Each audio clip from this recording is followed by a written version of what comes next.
এগুলো হলো কিছু কিছু মানুষের হলো আমাদের জন্য ব্যাকড্রপ টানার জন্য এসব কথাবার্তা বা বলা এসব হয় না কখনো।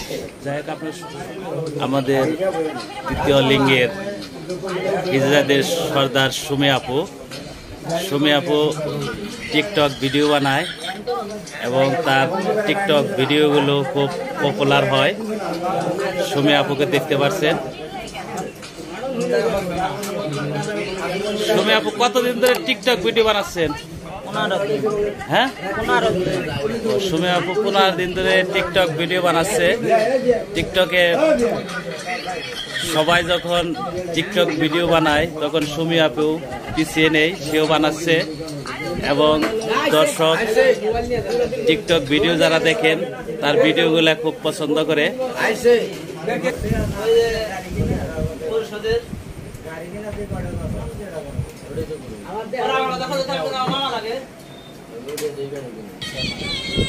বর্তমানে প্রধানমন্ত্রী শেখ হাসিনা আপনাদের বিভিন্ন ধরনের ভাতা দেয়, তো এখন কি ভাতা আওতায় আছেন আপনি? হ্যাঁ, ভাতা পাচ্ছি, প্রতিবন্ধীর ভাতা পাচ্ছি। প্রতি মাসেই পান না? হ্যাঁ। মাননীয় প্রধানমন্ত্রী তো আপনাদের জন্য অনেক কাজ করছে, কাজ করতেছে। মাননীয় প্রধানমন্ত্রীর উদ্দেশ্যে কিছু বলেন। কি বলবো, ওনাকে অসংখ্য অসংখ্য ধন্যবাদ ওনাকে আমাদের দিকে তাকানোর জন্য। যাই হোক, সুমি আপু নাগরপুরের ইসলামের সর্দার, যে কারণে উনি বাইরে যায় না, উনি সবকিছু দেখাশোনা করে। আপনার অধীনে মানে কয়জন আছে এখন বর্তমানে? 16 জন আছে। 16 জন না? ওরা আপনার বিভিন্ন বাজারে ঘাটে যায়, তাই না? বাজারে যায়, বিয়ের অনুষ্ঠানে যায়, বাচ্চা কাচ্চার কালেকশনে যায়। আপনার দেশের বাড়িটা কোথায়? মানিকগঞ্জ। মানিকগঞ্জ কেউ না? আরেকটা জিনিস আপনার কাছে জানতে চাই যে আপনাদের যে তৃতীয় লিঙ্গের যে মানুষ হয় তখন আপনার সেগুলো বড় ফ্যামিলিতে থেকেও হয়, হলেও আপনার সেগুলো আপনার হলো ধরেন আপনাদের যে ঘুরতের মধ্যে পাঠিয়ে দেয়, এটা কেন? এটা মনে করেন আগে গার্জেনের বেশি অবহেলা করতো, ইদারিং ডিজিটাল হয়েছে তো, যুগ হয়েছে, এই কারণে এতটা করে না। কিছু ফ্যামিলি মাইনা নেয়, আর কিছু কিছু ফ্যামিলি যারা না বোঝে তারা মাইনা নেয় না, তখন এই রাস্তায় এসে পড়ে। আপনার তো মা বাবা আছে না? আমার মা আছে, বাবা আছে।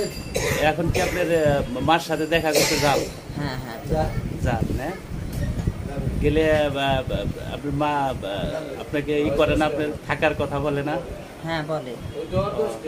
যাই হোক, এই যে আপু মা আছে বাড়িতেও, যে সে যায়, আর প্রধানমন্ত্রী তাদের অনেক সুবিধা দিয়েছে, যে কারণে তাদের অনেক কষ্ট এখন বর্তমানে লাগু হয়েছে। তার অধীনে 15-16 জন আছে, তাদের সবকিছু দেখাশোনা তিনি করেন। সুমি আপু বিভিন্ন ধরনের টিকটক করে, তার টিকটকে আপনারা সবাই লাইক দিবেন, শেয়ার করবেন। আপু প্রথম যখন আপনি যে বাজারে যখন যান তখন আমরা যে এখন তো যান না, কিরকম করেন একটু দর্শকদের দেখাবেন একটু প্লিজ। কিরকম করবো, বাজার যাই, বাজারে যায়, হারে কেউ না দিলে তার কাছ থেকে দিবি না কেন, যেতে হবে, না দিলে খাবো কি? এই কথাটা একটু ওইভাবে বলেন, ওই কথাটা একটু বলেন।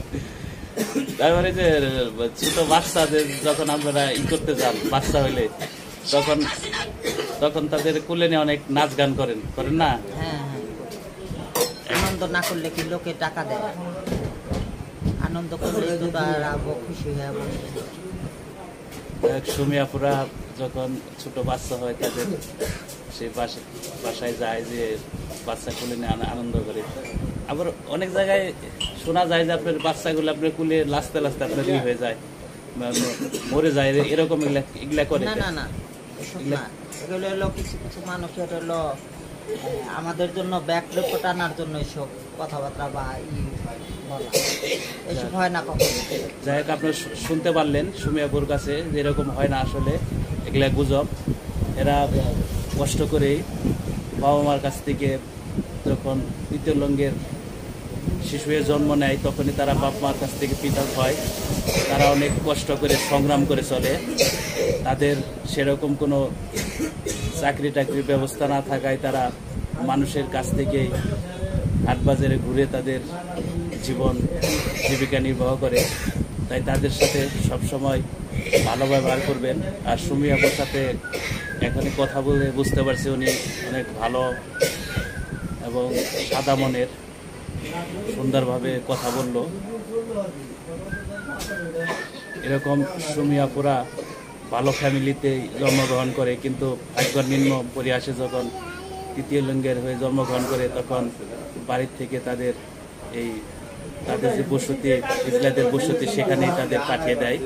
কারণ সমাজ তাদের সেভাবে হয়তোবা বসবাস করার, বাড়িতে বসবাস করার মতো হয় না, যে কারণে তারা তৃতীয় লিঙ্গের সবাই এক জায়গায় বসবাস করে।